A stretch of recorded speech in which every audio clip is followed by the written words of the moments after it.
ورحمة الله تعالى وبركاته. بغيت ندير واحد ردة فعل على ما يحدث الآن في الفنيدق في المروك. هذا الهروب الجماعي لمجموعة كبيرة تقدر بالآلاف من المراركة هروبا من المهلكة المخزنية من الزريبة إلى إسبانيا. يعني كونتريرمون الناس يظنوا بأن الأمر هذا هو هروب وهو مكدا، لا، شوف، هذا أمر متفق عليه بين الحكام في المهلكة وكاين أطراف أخرى في أوروبا من أجل جذب مجموعة كبيرة من الشباب لإسبانيا. والمهلكة المروكية كذلك رابحة. علاش؟ لأنها غادي تتخلص من الآلاف من الشباب.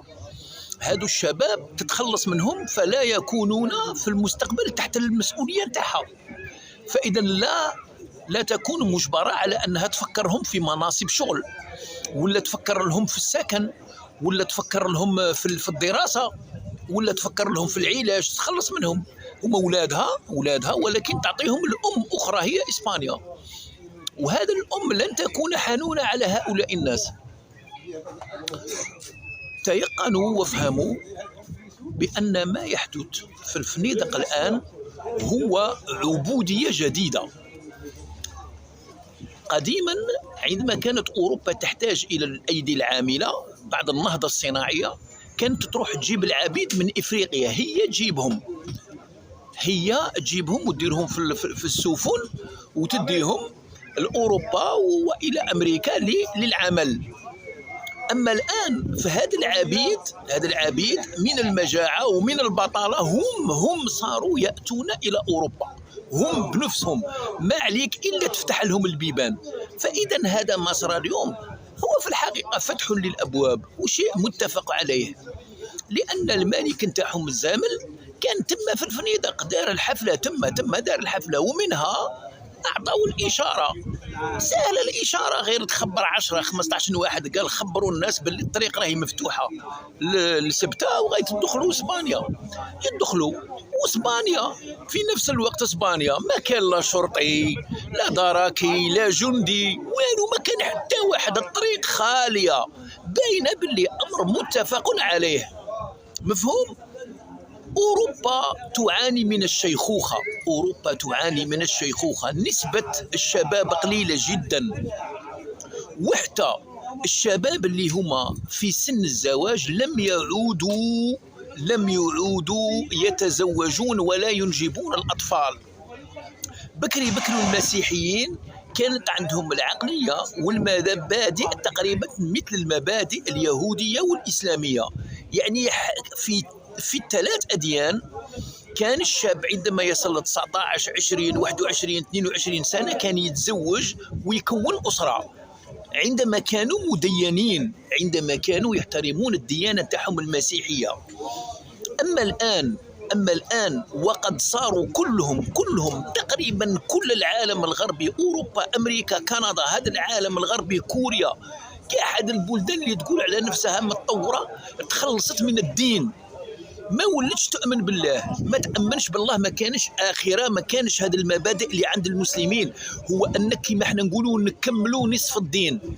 احنا كي توصل للعشرينات ولا الثلاثينات تقول نكمل النصف الدين تاعي، بمعنى نتزوج ونخلف أطفال. هما ما صارش عندهم هذه المبادئ، ولا يقولوا on ne vit qu'une fois، بمعنى ما كاش آخرة وما كاش حساب وعقاب وما كانش جنة ولا نار.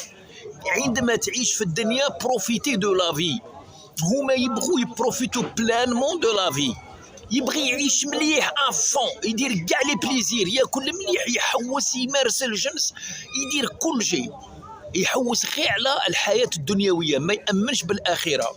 فإذا هذا يدفعهم على أنهم ما يولدوش أولاد، ما يتزوجوش. أولا داك نقول لكم علاه ما يتزوجوش وما يولدوش أولاد، حتى لو كان يتزوجوا ما يجيبوش الأولاد، خاطش يقول لك الولد هذا غادي كي نجيبه غادي تترتب عليه مسؤوليات ونغبن روحي، غادي نحط روحي في حرج، سوف أعتني به وأنسى حياتي، ننسى نفسي، نولي نفكر له في التربية، نفكر له في الدراسة، نفكر له في الملابس، نفكر له في العلاج، وانسى نصيبي من الدنيا. يقول لك انا لا، انا باغي نعيش ما نجيبش اولاد، وما كي كتر يربي لك قط ولا كلب، هذا ما كان. وحتى الزواج صاروا ما يتزوجوش، لان الزواج ولا خطير على الرجال في اوروبا.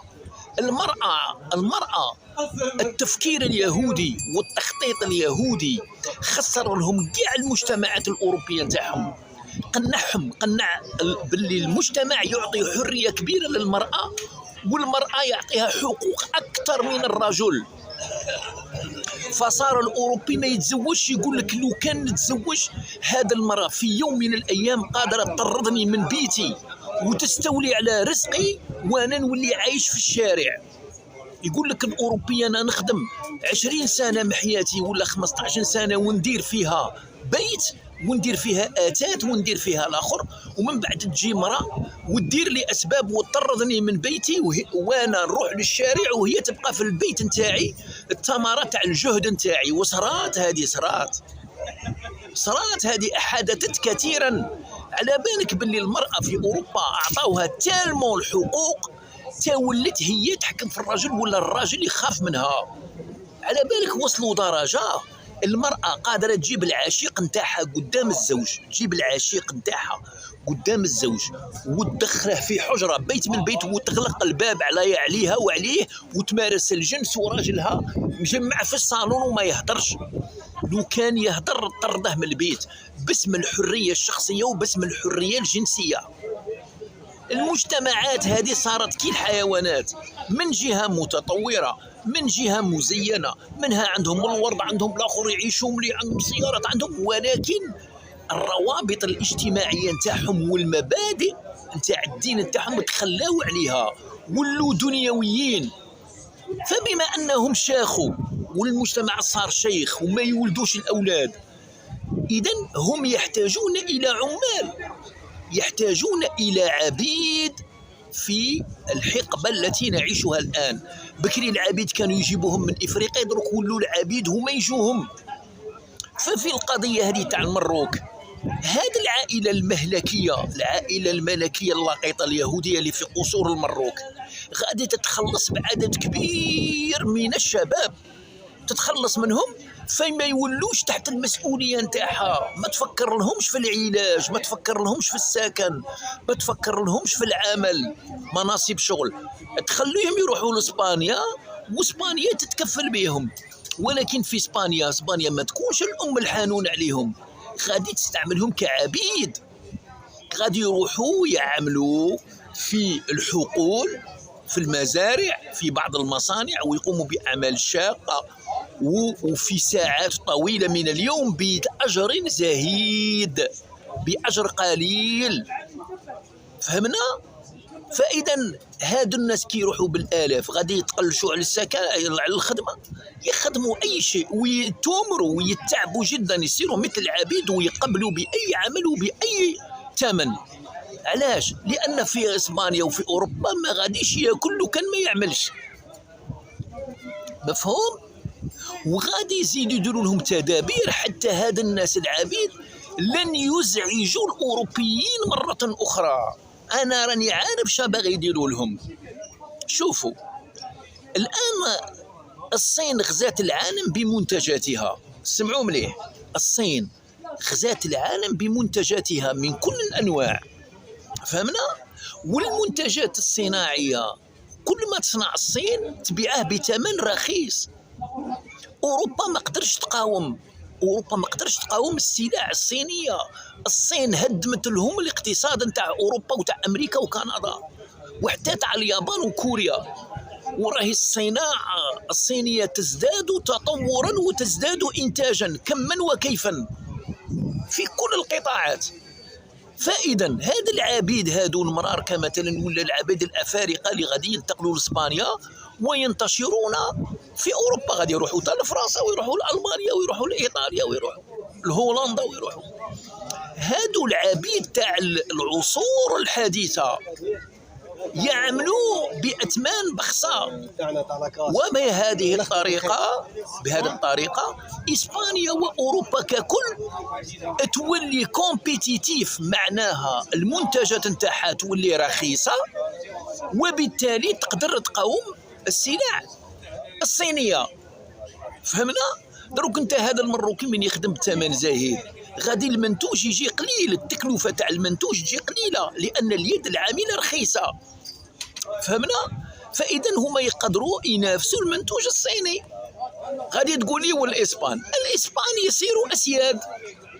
انت بما انك المنتوج نتاعك يولي كومبيتيتيف وتولي تبيع والاقتصاد يزدهر، يولوا هاد الاوروبيين والاسبان الفرنسيين الالمان يولوا اسياد. كيما الاسياد بكري عندهم العبيد، يقدر كاع ما يعملش، يقدر يولي يوقف غير كي شاف ويديروا له اجره طالعه. هما بروحهم راهم يتناقصوا في العدد، كل 50 عبد مروكي ولا افريقي يديروا له شاف اسباني، وهذاك الشاف الاسباني يخلص مليح ودوك العبيد ما يخلصوش مليح. فاذا هذاك الاسباني والاوروبي غادي تزداد ثروته ويرتفع مستواه المعيشي ويصير قادر على الاستهلاك، وهذا العبيد يغلوا عليهم المدينه. العبد هذا المروكي والافريقي اللي غادي يروح لاوروبا، الاوروبيين مستواهم ارتفع، فهمني؟ الاجور تاعهم مرتفعه، مستواهم المعيشي ارتفع، فاذا غادي يولي كلش غالي في المدينه. القهوه غاليه، لوتيل غالي، الريستورون غالي. يولي العبد المروكي ما يدورش في المدينه، لا يزعجهم، ما يدورش لان كلش غالي عليه.